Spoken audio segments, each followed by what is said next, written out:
What's going on, guys? Unknown Player here, and today we're going to be going over a bunch of the items I've picked up recently on my characters, so rounding up the perks, what weapons I got, and also armor in terms of what's good or not, and also how my characters are progressing. So today we've got a load of Crucible packages, some weekly bounties, Variks packages, and also of course those faction packages too, so as usual, a ton of stuff to go over.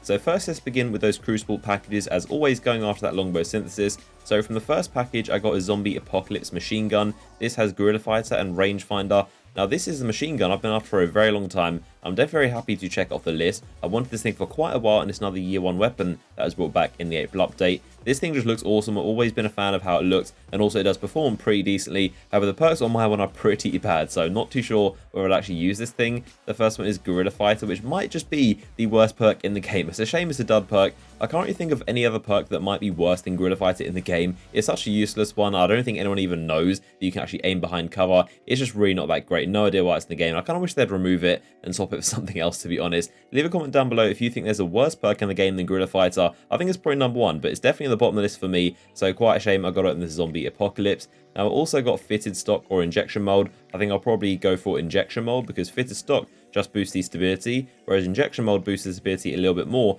whereas it does take away the range. I also have rangefinder on this to boost that, so I think it's a pretty decent roll apart from that gorilla fighter, but nonetheless I'm still happy to get the zombie apocalypse anyway. Now moving on to the next one, I got a grim citizen. This again one of my favorite weapons. It's probably my new favorite auto rifle, to be honest. I did a video where I use this weapon live in the Crucible. If you want to see that, it'll be linked in the description. But this roll isn't too great. I got a better one for sure. This one is spray and play and injection mold, and also danger close. Spray and play is quite a weird perk. It's really good in PvE, in my opinion. One of the best perks that I would definitely hope for. But in PvP, it's awful. You should never be trying to empty the magazine and finish all your bullets. So in PvP, it's definitely not my top choice. Also, injection mold, that's pretty decent, but it also has danger close, which in my opinion, again, is one of the worst perks in the game. Really not a fan of danger close. Now, moving on to the next Crucible package, got another weapon, the Panther Ray. This is the fusion rifle, and this is actually a pretty strong weapon. The perks I got on my one are a bit half and half. I got surrounded, which is awful, and rangefinder, which is very good. Rangefinder is probably the best perk you can hope for on a fusion rifle, but surrounded definitely is not. So it's a bit half and half, but like I said, the Panther Ray is actually a really decent weapon, so I'm looking for one with a good set of perks.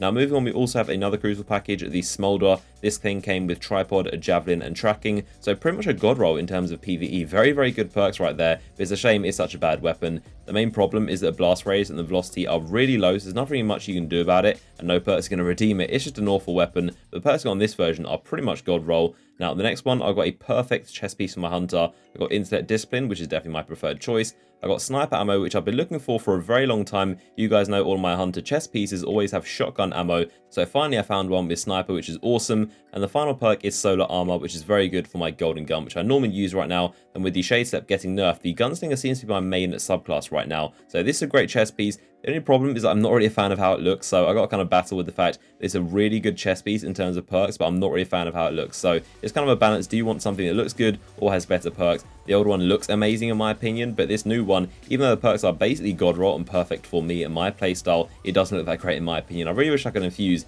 its perk into my current one. So moving on to the Crucible weekly bounties. My first one is 19 strange coins. You guys know me, I'll never complain about strange coins. I always love getting them. I'm definitely saving up for the Rise of Iron, and I recommend you guys do as well. There's nothing really worth buying right now, so I'd recommend you save your coins and your motes for the expansion, and there'll be a lot more to buy. Now, my next Crucible weekly bounty, I got a 334 AS Lunar with Danger Close and Grenadier. This is one of, if not the best legendary hand cannon in the game. A very rare one and very sought after. The perks on this one are pretty awful. I do have a very good one that I showed off in a video. Again, I'll link that in the description. These perks are pretty bad, except for hand loaded. That's pretty good. Something that boosts the range on these hand cannons is always needed, but either Storm and Grenadier are not too great. For my third weekly bounty, I've got a 335 spare change pulse rifle. This one came with either Storm and Grenadier, so another awful roll. I've never tried this one out specifically. I do have another one, which is pretty much a god roll, but I'm not really a fan of the slow rate of fire and high impact pulse rifles, so maybe if it gets buffed, I'll try it out. So next up, we have 5 Variks packages to look at, 4 Elder Cypher weapons, and also 1 Judgment rank up package. And we'll finish off the video with some faction packages. The next one is a 335 Her Memory, which is the auto rifle. This thing came with pretty bad perks, Hipfire and Icarus, not the greatest roll. It's the same archetype as the Grim Citizen and also Shadow Price, which is pretty good, but again, the perks are not that great on this one. Next up, we have the Nightmare Rocket Launcher coming in at 335. The perks on this are life support and tracking, not that great in terms of perks, but the stats on this thing are incredible. It's got nearly maxed out blast radius, so it's really, really impressive. only wish I got the perks I got on the Smolder on this thing instead.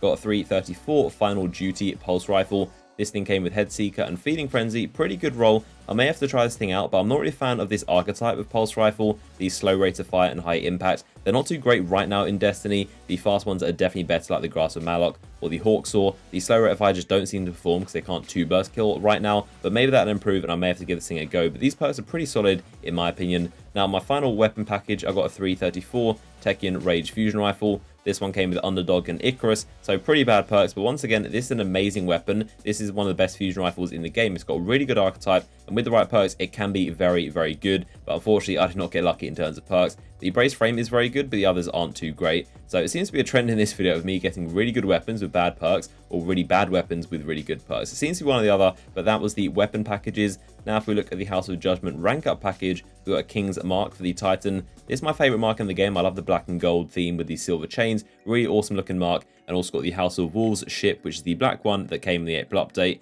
So finally, we're going to look at some faction packages. I've got some gauntlets from Future War Cult with Insect Discipline, Pulse Rifle Reload, which is pretty good for my Hawksaw, and also the Nineveh shader, which you can see me wearing here. I recently started liking the Future War Cult, but I definitely cannot get behind their shaders. They're pretty ugly in my opinion, just don't think they look great. Not a fan of the brown and purple theme. And then finally, we're going to look at the new Monarchy package. Got the Righteous 7 auto rifle with high caliber rounds and small bore, which are very good perks. But the last one is Take a Knee, which might just join Guerrilla Fighter as the joint worst perk in the game. It's definitely between Guerrilla Fighter or Take a Knee. Can't decide which one is worse in my opinion. But there you go, that is the Righteous 7. Pretty good weapon, but I definitely want one with good perks. So that's been a loot roundup of all the stuff I've picked up recently in Destiny. Drop a comment down below with stuff if you've been getting or any god roll weapons you might have got recently. Drop a like rating on the video if you enjoyed it. Subscribe for more videos on the channel, and I'll see you guys in the next one.